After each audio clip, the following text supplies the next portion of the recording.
বিড়াল কুকুর পাখি বা কবুতর পালা যাবে কিনা। বিড়াল পালা তো যাবে, এতে কোনো সন্দেহ নাই। কারণ নবী করিম সাল্লাল্লাহু আলাইহি সাল্লাম বিড়াল সম্পর্কে বলেছেন, ফাইন্নাহা মিনাত তাওয়াফিনা আলাইকুম আত-তাওয়াফাত, বিড়াল তোমাদের বাসা বাড়িতেই থাকে, এই জন্য তার ঝুঁটাকে তিনি হারাম করেন নাই। বিড়াল যদি কোনো কিছুতে মুখ দেয়, তাহলে কুকুর মুখ দিলে যেরকম হারাম হয়ে যায়, নাপাক হয়ে যায়, বিড়াল যদি মুখ দেয়, বিড়ালের ঝুঁটা কি হয় না, নাপাক হয় না। এই জন্য বিড়াল পালা জায়েজ আছে, বিশেষ করে ইঁদুরের উপদ্রব থেকে বাঁচার জন্য, কিংবা এমনি আদর করে আপনি বিড়াল পালেন, কোনো অসুবিধা নেই। আপনারা সবাই জানেন একজন সাহাবী ছিলেন, নাম হলো আবু হুরায়রা, নাম শুনছেন না, রাদিয়াল্লাহু তাআলা আনহু।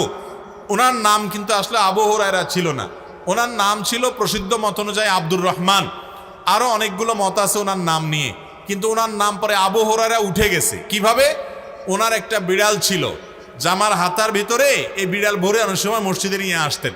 তো একবার নবী করিম সাল্লাল্লাহু আলাইহি ওয়াসাল্লাম তার ওই বিড়াল দেখে, তার সবসময় তার সাথে সাথে বিড়ালটা থাকে, এটা দেখে তাকে বললেন, ও বিড়ালের বাপ। আবু হুরায়রা মানে বিড়ালের বাপ। এরপর থেকে ওনার নাম হয়ে গেছে কি, বিড়ালের বাপ। আসলে কি তিনি বিড়ালের বাপ ছিলেন? এটা কথার কথা হয়ে গেছে, রাসূল আকরাম সাল্লাল্লাহু আলাইহি ওয়াসাল্লাম মজা করে বলেছিলেন। তো তারপর থেকে ওই নামে তিনি পরিচিত হয়ে গেছেন। তাহলে তিনি যেহেতু বিড়াল পালতেন, নবী সাল্লাল্লাহু আলাইহি ওয়াসাল্লাম দেখেও বরং রসিকতা করেছেন, কোনো নিষেধ করেন নাই। তাহলে বোঝা গেল আমাদের বাসা বাড়িতে বিড়াল পালা কোনো অসুবিধা নাই। কুকুর পালার ব্যাপারে তখনই জায়েজ হবে যখন কুকুরটা পালবেন আপনি পাহারাদারের কাজে, এবং সেটা বাসা বাড়ির ভিতরে না, সামনে তার থাকার জন্য আলাদা ঘর করে দিলেন, রাখলেন, খাবারের ব্যবস্থা করলেন। উদ্দেশ্য ঘেউ ঘেউ করবে, চোর ডাকাত আসলে আপনাকে অ্যালার্ম দিবে এবং পাহারাদারি করবে। পাহারাদারের জন্য কুকুর পালা জায়েজ আছে, শিকার করার জন্য কুকুর পালা জায়েজ আছে। আমাদের দেশ সহ পৃথিবীর সব দেশে বিভিন্ন আইন শৃঙ্খলা রক্ষাকারী বাহিনীরা তারা বিভিন্ন কুকুর পোষেন। সে কুকুরগুলো সিকিউরিটিতে তাদের হেল্প করে থাকেন এবং তাদেরকে প্রশিক্ষণ দেওয়া হয়ে থাকে, এগুলো সবগুলো জায়েজ আছে। কিন্তু বাসা বাড়িতে কুকুর পোষা, এটা ইসলামী শরিয়ার দৃষ্টিকোণ থেকে শখের বশে কুকুর পোষা, এটা জায়েজ নয়। আমাদের একটা বড় সমস্যা হলো, পশ্চিমাদেরকে কোনো কাজ করতে দেখলে আমাদের সমাজের কিছু মানুষ মনে করে ওই কাজটা করলে বোধহয় আমি একটু ভদ্র হইতে পারবো, একটু স্মার্ট হইতে পারবো, আধুনিক হইতে পারবো, জাতে উঠতে পারবো, আমাকে মনে হয় একটু শিক্ষিত লাগবে। এই জন্য ওরা যদি উল্টাপাল্টাও করে, অন্ধের মতো সেটা গ্রহণ করে। আছে না নাই? নবী করিম সাল্লাল্লাহু আলাইহি সাল্লাম বুখারীর হাদিসে বলেছেন, লা তাদখুলুল মালাইকাতু বাইতান ফিহি কালবুন আও সূরা, যে বাড়িতে কুকুর থাকে, শখের বশে কুকুর পালে কেউ, সেই বাড়িতে আল্লাহর রহমত নিয়ে ফেরেশতা প্রবেশ করে না। তার নবী করিম সাল্লাল্লাহু আলাইহি সাল্লাম নিষেধ করেছেন।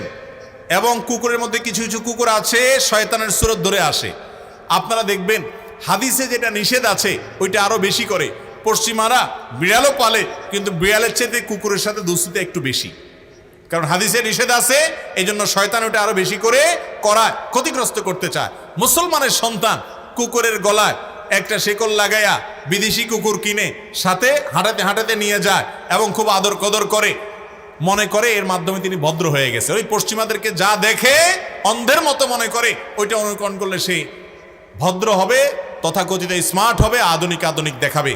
এরা হলো সবচাইতে বেশি পশ্চাৎপদ, এরা হলো সবচাইতে বেশি বিবেককে অন্যের গোলামি করে নিজেকে গোলামের জিঞ্জিরে আবদ্ধ করে ফেলেছে। মুসলমানের জন্য কুকুর শখের বশতে পালা জায়েজ নাই, তবে প্রয়োজনে বশতে পালতে পারেন।